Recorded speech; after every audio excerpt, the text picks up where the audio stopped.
Thank you very much, thank you very much. मतलब मैं thank you क्यों कह रहा हूँ, ये मतलब मेरे अंदर जो मैं फ़ील कर रहा हूँ, मेरे पास कोई शब्द नहीं है। मतलब शायद ये सबसे नज़दीक का शब्द है थैंक यू। मैंने एपिसोड डाला था दलाई लामा जी पर और सनी देओल की फ़ोटो पर, वो आप सब जानते हैं। यार मैंने अब करीबन 1.5-2 साल के करीब हो गया मुझे वीडियोज़ बनाते हुए। मुझे किसी वीडियो को बनाने के बाद इतनी खुशी महसूस नहीं हुई जितने इस वीडियो को बनाने के बाद हुई है। मतलब वीडियो बनाते हैं, एनालिसिस करते हैं, रिएक्ट्स करते हैं, फ़िल्म का रिव्यू करते हैं, तारीफ़ करते हैं, बुराई करते हैं, सब होता है। लेकिन मतलब जो जो भी काम करता हूँ वो डेफ़िनेटली मैं किसी हेट से नहीं करता। जो मेरी राय होती है वो राय रखता हूँ। ये वाला एपिसोड बहुत अलग था।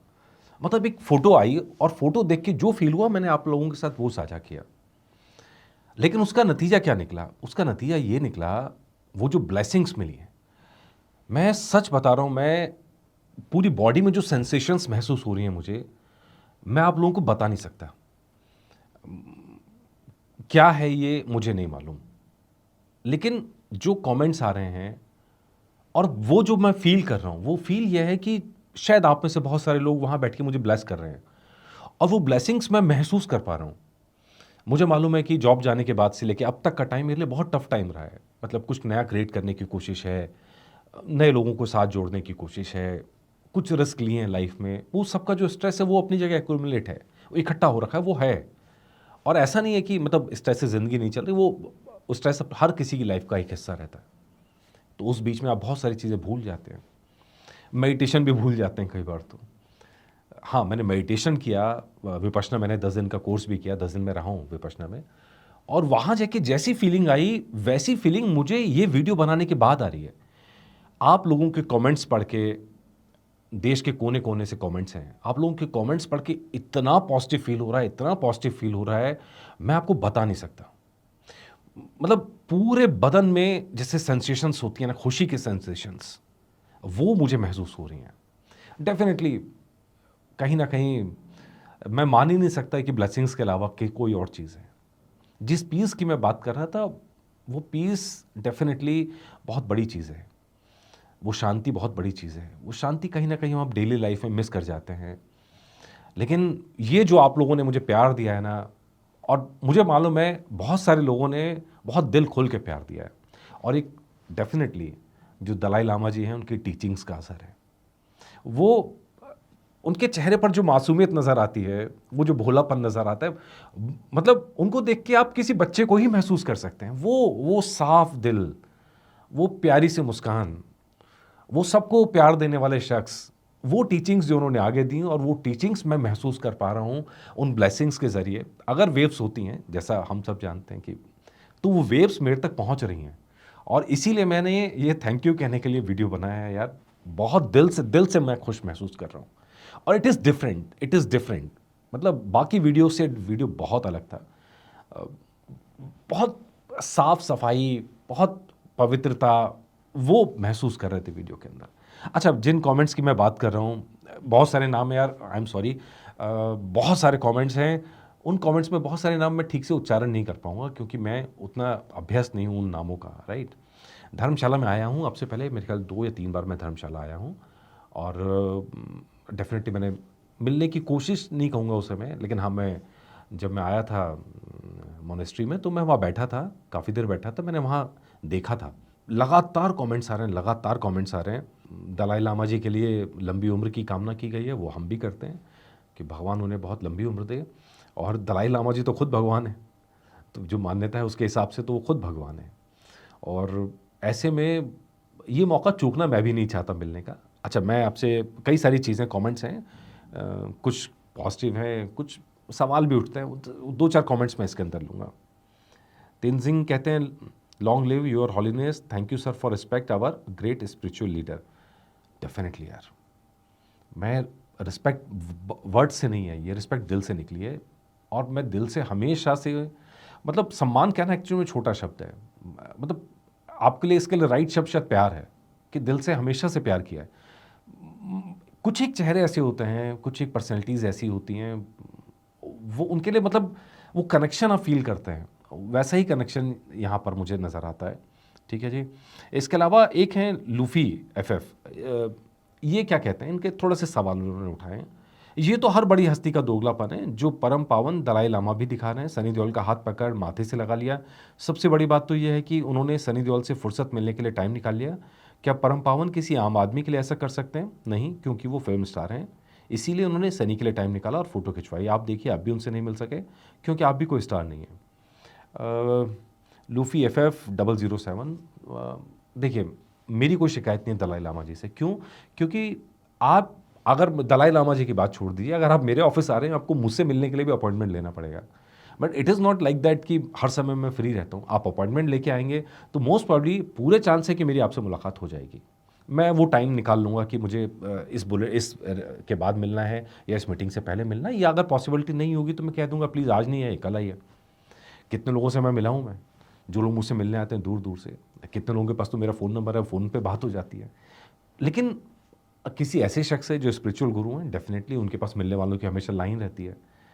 डॉक्टर से मिलने जाते हैं तो अपॉइंटमेंट लेना पड़ता है यार। तो आप ये कैसे मान सकते हैं कि इतने बड़े स्पिरिचुअल गुरु हैं, उनसे मिलने के लिए आपको अपॉइंटमेंट नहीं लेना पड़ेगा? और ये बात आरोप गलत है, शायद उन्हें अंदाज़ा नहीं है कि दलाई लामा जी हर किसी से मिलते हैं। मोनेस्ट्री अगर आप जाएंगे तो दलाई लामा जी बड़ा ईजीली अवेलेबल होते हैं। उनकी सिक्योरिटी को पीएम टाइप की सिक्योरिटी नहीं होती है कि आप मिल ही नहीं पाएंगे, ऐसा नहीं होता है। मैं गया हूँ, मैंने देखा, बहुत नज़दीक से देखा है। शायद फैमिली के साथ गया तो मैं मिलने का मैंने टाइम मांगा नहीं तो उसमें, लेकिन हाँ मतलब आप ये कहें कि मिले ही नहीं वो, ऐसा नहीं है। और ये मुझे लगता है कि बात गलत है कि वो मिलना, वो कॉमन मैन के लिए अवेलेबल है, सबके लिए अवेलेबल है। और वो किसी बड़े नाम के लिए ऐसा कर रहे हैं, ऐसा नहीं है। उनके लिए ग्रेटिट्यूड हर इंसान के लिए है। जितना मैं उनकी टीचिंग्स को जानता हूँ, जितना उनको समझता हूँ, वो हर इंसान के लिए इक्वल है। ये एक्चुअल में थोड़ा डिफरेंट है। आप जब मिलेंगे तो शायद समझ पाएंगे, जब आप ऑनेस्टली जाएंगे तो आपको समझ में आएगा।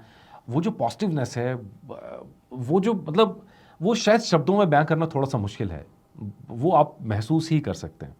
इसके अलावा बहुत सारे चीज़ें हैं। Sunny Deol, good Indian, true human being, his father taught him good, definitely definitely. Namyang ji हैं, spiritual life not from age when you are almost 70 or 80, it is too late to be complete knowledge of our presence, life, recycling, suffering। आपकी बात से मैं इत्तेफाक रखता हूँ। ये 70-80 के बाद की चीज़ नहीं है, ये आपको शुरू से रहना चाहिए। मेडिटेशन बच्चों को एकदम स्टार्टिंग से सिखानी चाहिए। लाइफ को देखने का नज़रिया सिखाना चाहिए यार, तभी ना, मतलब आप हर जगह देखेंगे गला काट प्रतियोगिता जिसको हम कह देते हैं यार, एक दूसरे को मार के आगे निकलो यार, क्या ये सब, ये अपने को कभी रास आया नहीं। कुछ आप इसको कह सकते हैं कि पिछले जन्म की कुछ चीज़ें होंगी जो लेके आए हैं। तो मैं इस दौर में कभी पढ़ा ही नहीं लाइफ में कि किसी से आगे निकलना है, किसी को पीछे छोड़ देना है।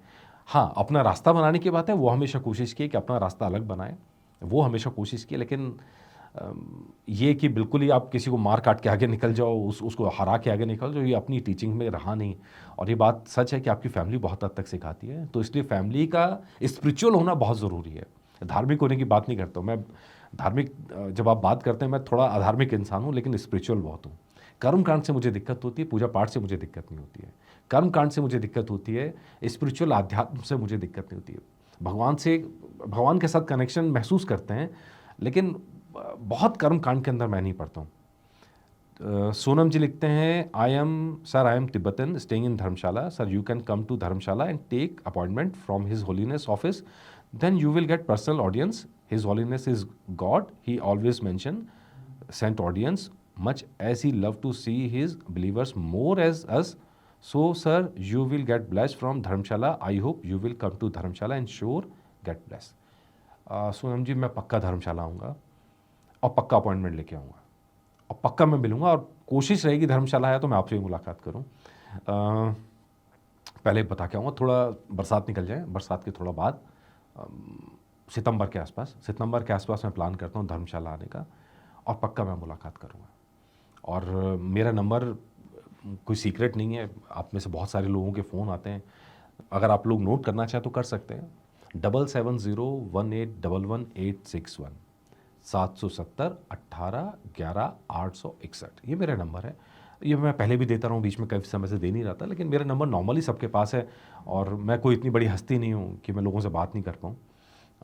डेफिनेटली सोनम जी, मैं ये आपने जो कहा है, मैं ध्यान रखूँगा और कोशिश करूँगा जब आऊँ मैं आपसे मुलाकात करूँ। पॉसिबल हो तो आप मुझे मैसेज डाल दीजिएगा, ठीक है जी? अगर बाय द वे किसी का फ़ोन नहीं उठा पा रहा हूँ तो हो सकता है मीटिंग में हूँ, हो सकता है बुलेटिन रिकॉर्ड कर रहा हूँ, तो प्लीज़ आप मैसेज डाल के छोड़ सकते हैं, हम बात कर लेंगे, ठीक है जी? ऐसे बहुत सारे कमेंट्स हैं और पता है वो जो फीलिंग आ रही है ना, वो फीलिंग इतनी पॉजिटिव है, उसके लिए मैं सीरियसली आप सबका धन्यवाद करना चाहता हूँ। ब्यूटीफुल मोमेंट, ओम मनी पद्मी हंग, मुझे नहीं मालूम मैंने सही बोला कि नहीं बोला, लेकिन इसका मीनिंग हम सब समझ सकते हैं। ओम शांति, सर्व शांति, सबको शांति, पूरी दुनिया में शांति रहे, सबके दिल में शांति रहे, बाहर भी शांति रहे, ठीक है जी? इसी संदेश के साथ मैं आपका बहुत धन्यवाद करता हूँ, दिल से धन्यवाद करता हूँ जो आपने मुझे इतना प्यार दिया है। मतलब मैं उस प्यार को फ़ील कर पा रहा हूँ। शायद बहुत कमेंट्स भी नहीं है उसके लिए, लेकिन मुझे मालूम है जो आप लोग मुझे ब्लेस कर रहे हैं, वो मेरे तक पहुँच रहा है। Thank you very much.